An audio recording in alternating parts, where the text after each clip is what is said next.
Bismillahirrahmanirrahim. Assalamualaikum warahmatullahi wabarakatuh. Alhamdulillahi ala ihsanih wa syukru lahu ala taufiqihi wa amtinanih wa asyhadu an la ilaha illallah wahdahu la syarika lahu ta'ziman li sya'nih wa asyhadu anna Muhammadan abduhu wa rasuluhu da'ila ridwanih. Allahumma shalli alaihi wa ala alihi wa ashabihi wa ikhwanih. Para hadirin, para pemirsa yang dimuliakan oleh Allah Subhanahu wa taala.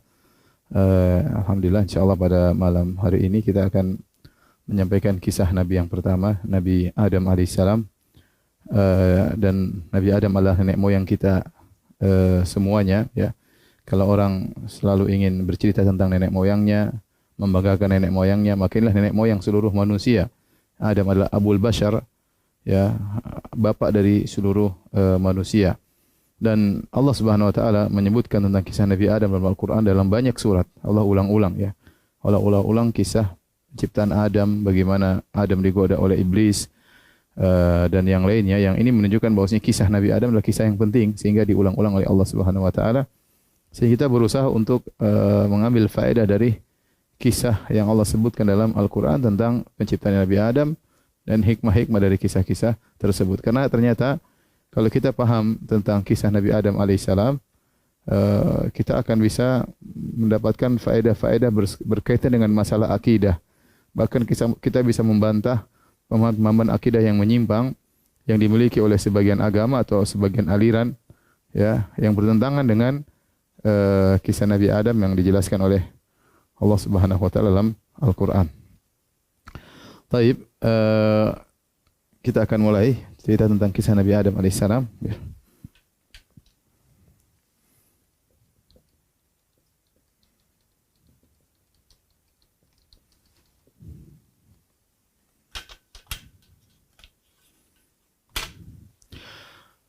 Nabi Adam alaihissalam adalah datang setelah malaikat dan jin, ya. Jadi sebelum Nabi Adam diciptakan, sebelum Nabi Adam sudah ada malaikat dan jin. Dalam hadis kata Nabi sallallahu alaihi wasallam, khuliqatil malaikah, ya, Allah menciptakan khuliqatil malaikati min nur. Khuliqatil malaikah min nur. Allah ciptakan malaikat dari cahaya.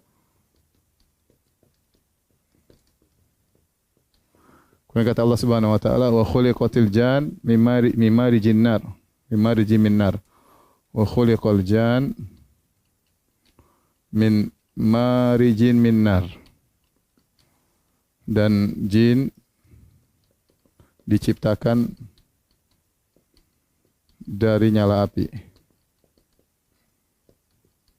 Kemudian Allah mengatakan wa khuliqa Adam mimma wusifa lakum. Wa khuliqa Adam mimma wusifa lakum.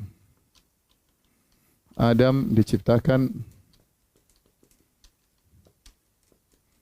sebagaimana yang disifatkan. Itu dari tanah. Dalam kurung dari tanah.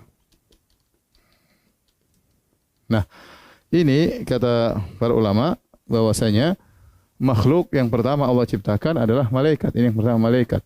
Yang kedua baru Allah ciptakan jin. Yang ketiga baru Allah ciptakan Adam, manusia. Jadi dari sini kita tahu sebelum Adam diciptakan sudah ada malaikat dan sudah ada apa? Sudah ada jin. Oleh karenanya ketika Allah ingin menciptakan Nabi Adam, sudah ada malaikat dan jin. Dan di antara jin ada siapa? Ada iblis. Ada iblis. Apa komandannya jin? Jadi, dan Allah kabarkan bahwasanya Allah Subhanahu wa taala akan menciptakan Adam.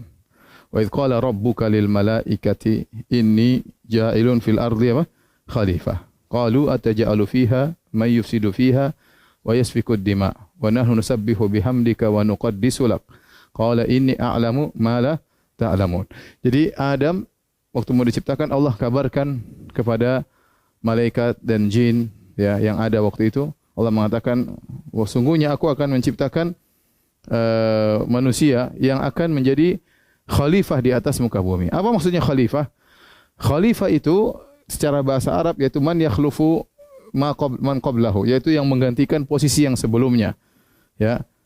Maksudnya khalifah di sini bukan artinya penguasa, tetapi dia pengganti sebelumnya. Ini isyarat seakan-akan bahwasanya ada makhluk sebelum manusia yang tinggal di bumi.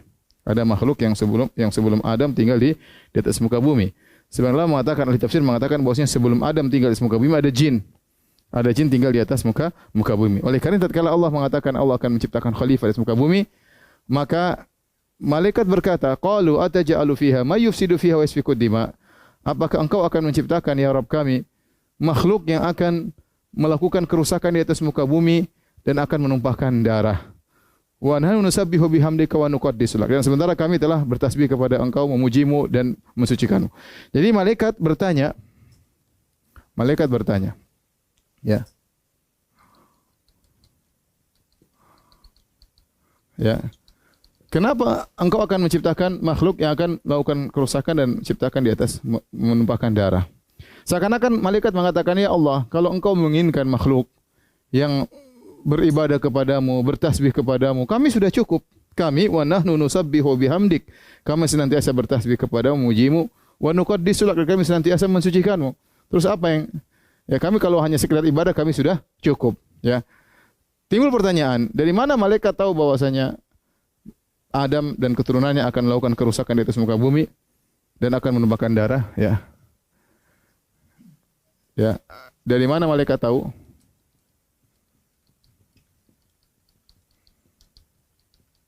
Adam akan dan keturunannya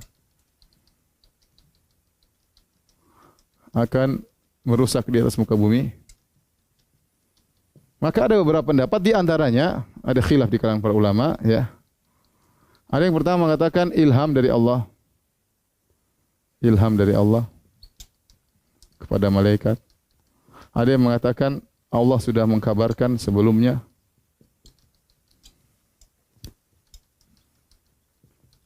Kepada malaikat sebelumnya. Ya.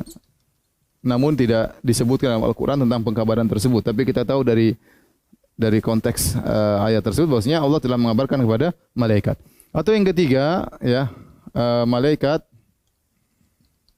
mengkiaskan manusia dengan jin. Dengan jin yang sebelumnya sudah pernah di bumi, yang sebelumnya sudah ada di bumi. Itu yang keempat, ya. Mafhum mukhalafah, ya. Mafhum mukhalafah. Artinya apa? Maksudnya malaikat tahu makhluk tersebut atau manusia memiliki hawa nafsu, memiliki nafsu dan bisa membangkang beda dengan malaikat. Ini di antara pendapat ulama. Jadi maksudnya malaikat tahu, malaikat la ya'sunallaha ma amarum. Sifat malaikat tidak pernah membangkang kepada perintah Allah. Wa yaf'aluna ma yu'marun, dan malaikat selalu menjalankan perintah Allah Subhanahu wa taala. Sementara manusia, malaikat tahu tidak demikian. Nah, kalau manusia tidak seperti malaikat, maka otomatis dia akan terjerumus dalam maksiat. Kalau dia sudah terjerumus dalam maksiat, suatu saat dia akan melakukan kerusakan di atas muka bumi. Inilah beberapa pendapat. Pendapat yang ketiga, malaikat mengkiaskan manusia dengan jin. Artinya sebelum Adam tinggal di muka bumi ada jin tinggal di muka bumi, Allah kirim mereka tinggal di bumi, tapi ternyata mereka bertengkar, mereka bertikai, saling membunuh di atas mereka, sesama mereka. Maka malaikat mengkiaskan. Kalau begitu manusia juga demikian. Karena sama-sama antara manusia dengan jin sama-sama punya sifat potensi untuk bermaksiat.